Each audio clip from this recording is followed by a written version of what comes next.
بسم اللہ الرحمن الرحیم۔ ناظرین السلام علیکم۔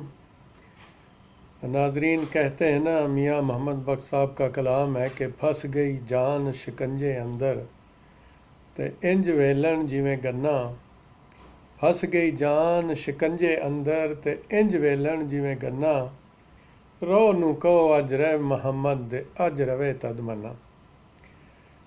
حالات واقعات جو ہیں وہ کچھ سمجھ سے بالاتر ہوتے جا رہے ہیں۔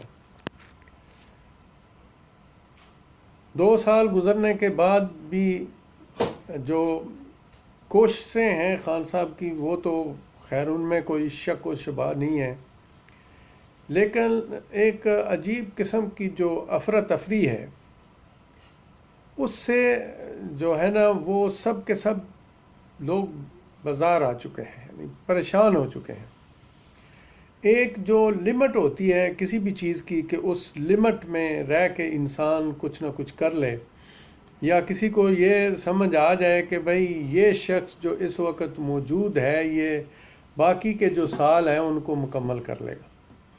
ایک عجیب قسم کی افراتفری ہے۔ ہم جانتے ہیں کہ خان صاحب جو ہیں وہ بڑے پکے اعصاب کے مالک ہیں، وہ تو خیر اس چیز سے گھبراتے نہیں ہیں اور ہمیں بھی نہ گھبرانے کا درس دیتے رہتے ہیں، لیکن ہم جو ہیں عوام جو ہیں وہ خان صاحب جیسے اعصاب نہیں رکھتی، ہم جتنی بھی عوام ہیں۔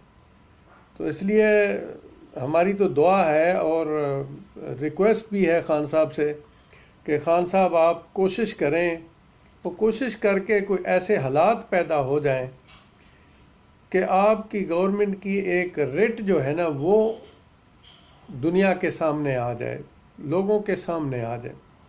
جتنے بھی ادارے ہیں اس وقت، کوئی ادارہ قطعاً کوئی بات سننے کے لیے تیار نہیں ہے، کام نہیں کر رہے ادارے۔ ایک حکومت کی جو ریٹ ہوتی ہے وہ نہیں ہے۔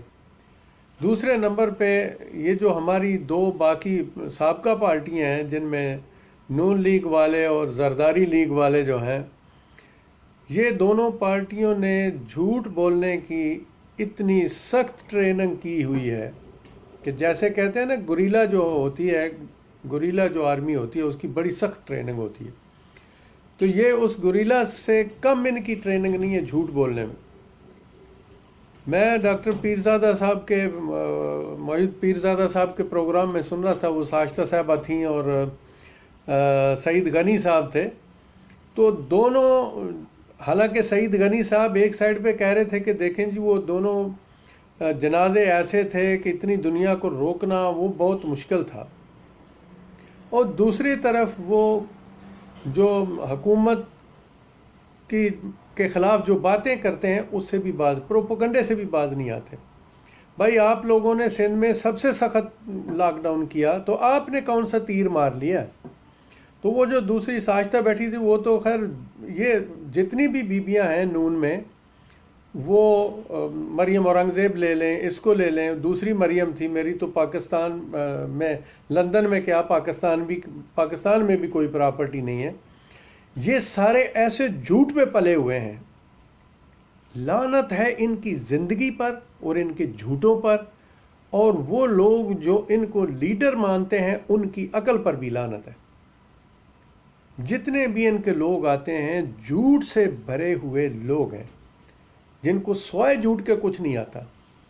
جو دنیا کے بڑے بڑے ترقی یافتہ ملک تھے وہ کچھ نہیں کر سکے اس کرونا کے سامنے۔ آپ بار بار اسی کو کہتے ہیں۔ وہ محترمہ صبح کہہ رہی تھی وہ عمران خان، بھائی عمران خان نے کہا تو تیرے پاس دماغ نہیں ہے کیا؟ تم لوگ تم لوگوں کو زیادہ ہمدردی ہے پاکستان کی عوام کی، تو نکلو نا۔ آپ لوگوں کو آپ نہیں سمجھا سکتی؟ میں جو اس کو پروگرام میں سن رہا تھا وہ لوگوں کو اس چیز پہ آمادہ کر رہی تھی کہ کچھ نہیں ہے، نکلو باہر۔ لعنت ہے آپ لوگوں کی سوچوں پر جو آپ لوگوں نے ایسی رکھی ہوئی ہے۔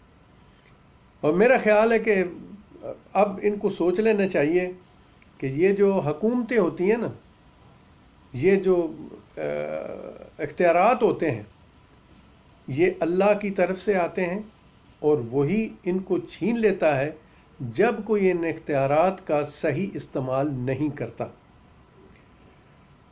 بہت سارے ایسے واقعات ہیں جو ہوئے، جو ہمارے سابقہ پرائم منسٹر تھے نواز شریف صاحب جعلی مریض جو ہیں اور جھوٹے ترین پرائم منسٹر اس دنیا میں گنے جاتے ہیں، وہ کیا کچھ نہیں کرتے رہے. یعنی وہ وزیر خارجہ اسی لیے بنے ہوئے تھے کہ خارجی امور جو ہیں وہ کسی کو علم نہ ہو جائے. کلبھوشن جس کو پکڑا ہوا تھا اس کے بارے میں کوئی دوسرا اگر وزیر خارجہ ہوا تو ہو سکتا ہے وہ کہیں کوئی بات ہی کر دے. تو سب کچھ پرو انڈیا یہ کام کر رہے تھے، ان کو سارے فائدے پہنچانے کے لیے. وہ ایسے جیسے ان کے رشتہ دار تھے، ان کی ذاتی شادیوں پر آنا جانا ایک ملک کا مسئلہ تھا، آپ کی ذاتیات کا مسئلہ نہیں تھا. پھر بھی لوگ ان کو لیڈر مان رہے. اور وہ اس کا وہ چھیلا آ گیا اپنا زرداری کا، اس کو سوچنے کی بات ہے. اس بیوقوف کو بات کرنے کا علم نہیں ہے، اس کو بات کرنے کی تمیز نہیں ہے. اور وہ جناب علی ہر روز دوسرے دن کانفرنس کر کے کوئی نہ کوئی نئی کہانی سنا دیتا ہے.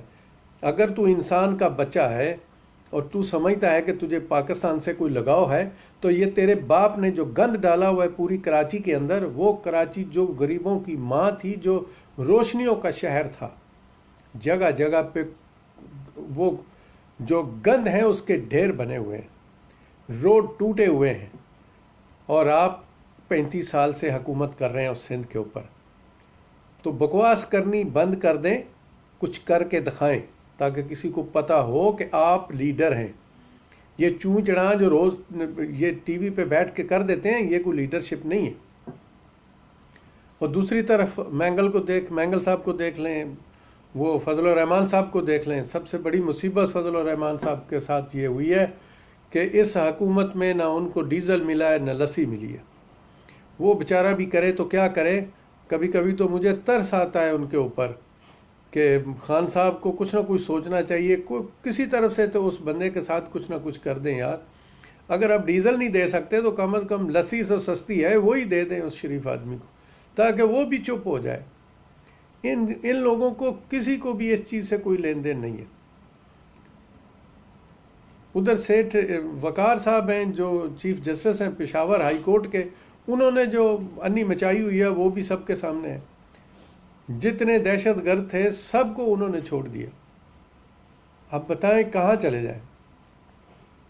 لیکن ہماری حکومت کے ساتھ دیکھیں، ہمارا کوئی یہ رشتہ دار نہیں ہے پرائم منسٹر، لیکن ہم سوچ رہے ہیں کہ یہ بندہ اس ملک کو ان کرائسس سے نکال کے باہر لے جائے گا اور کسی صحیح سمت پہ لے جائے گا. لیکن 2 سال گزرنے کے بعد خان صاحب سے بھی جو گورننس ہے وہ نہیں ہو سکی. پاکستان کے اندر ادارے نہیں ہیں.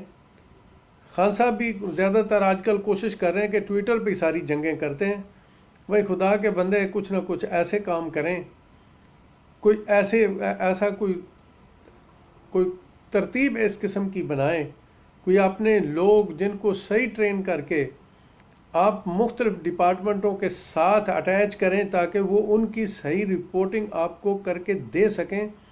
اور پھر اگر کسی کی صحیح رپورٹنگ آتی ہے تو اس کے خلاف جب آپ ایکشن لیں تو بالکل ترس نہیں کھائیں کسی پر، تب کہیں جا کے یہ کام کنٹرول میں آئے گا. ادروائز یہ بہت مشکل ہے. خان صاحب سمجھ نہیں آ رہی، کیونکہ جس ڈگر سے آپ چل رہے ہیں، ہم جو صحافت کر رہے ہیں ہم پاکستان اور اس ملک کے لیے کر رہے ہیں اور اس ملک کی قوم کے لیے کر رہے ہیں، ہم کسی حکومت کے لیے نہیں کرتے. آپ ٹھیک انسان ہیں اس لیے ہم آپ کو ٹھیک کہتے ہیں، جنہوں نے غلط کیا ان کو غلط کہتے ہیں. آپ میں جو کمیاں ہیں اس کو ہم کہتے رہتے ہیں کہ یہ کمی ہے آپ کی حکومت میں. آپ نے جو پورٹل سسٹم بنایا ہے، یہ سارا کا سارا پورٹل سسٹم جو ہے اس کے اندر بیٹھے لوگ مافیا بن چکے ہیں. میں نے پہلے بھی ریکویسٹ کی تھی اور آج پھر کرتا ہوں کہ یہ جو ابھی ٹائیگر فورس ہے، یہ عثمان ڈار صاحب کو ان کو بتائیں کہ ان کی ٹریننگ بہت ضروری ہے، جو ان کی اخلاقی ٹریننگ اور دینی ٹریننگ ہونا بہت ضروری ہے تاکہ یہ جھوٹ نہ بول سکیں. ایسا نہ ہو کہ کل کو یہ بھی ایک مافیا بن کے سامنے آ جائیں، جیسے آپ کا پورٹل سسٹم کا پورا سٹاف مافیا بن کے پولیس کے ساتھ مل کے غلط رپورٹیں دے رہا تھا. تو اس لیے ریکویسٹ کرتے ہیں خان صاحب کہ ایک گورننس پہ توجہ دیں، یہ بہت ضروری ہے. ادروائز نیکسٹ آنے والے انتخابات میں یہ بات نہیں ہوگی جو 2018 میں ہوئی تھی. ہم آپ کو بالکل ایمانداری کے ساتھ جو ہے نا وہ آپ کو انفارم کر رہے ہیں. ہمیں آپ سے ہمدردی ہے کیونکہ آپ کرپٹ نہیں ہیں, آپ نیک انسان ہیں, لیکن آپ کے گرد و نواح میں جتنے لوگ بیٹھے ہوئے ہیں وہ ان میں سے اکثریت جو ہے وہ کرپٹ لوگوں کی ہے, اور جو کچھ دو چار بچتے ہیں وہ آپس کی جو ان کی نوک جھوک ہے, ہر روز کی حکومت کے اندر جو ایک دوسرے کی بیک بائٹنگ کر رہے ہیں سارے. یہ ایک انتہائی افسوسناک بات ہے جو آپ کی حکومت کے, آپ کے پی ٹی آئی کے لوگ جو ایک دوسرے کی ٹانگیں کھینچ رہے ہیں.